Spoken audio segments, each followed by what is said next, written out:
بسم اللہ الرحمن الرحیم۔ السلام علیکم ورحمۃ اللہ وبرکاتہ۔ حدیث نبوی صلی اللہ علیہ وسلم ہے، ہم سے عبداللہ بن یوسف تینسی نے بیان کیا، کہا ہم کو امام مالک نے ہشام بن عروہ سے خبر دی، ان سے ان کے والد نے بیان کیا کہ اسامہ بن زید رضی اللہ تعالیٰ عنہما سے کسی نے پوچھا، میں بھی وہیں موجود تھا، کہ حجۃ الوداع کے موقع پر عرفات سے رسول اللہ صلی اللہ علیہ وسلم کے واپس ہونے کی چال کیا تھی؟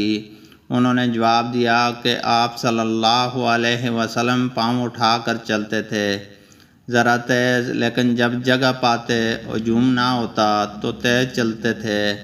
ہشام نے کہا کہ انک تیز چلنا اور نس انک سے زیادہ تیز چلنے کو کہتے ہیں۔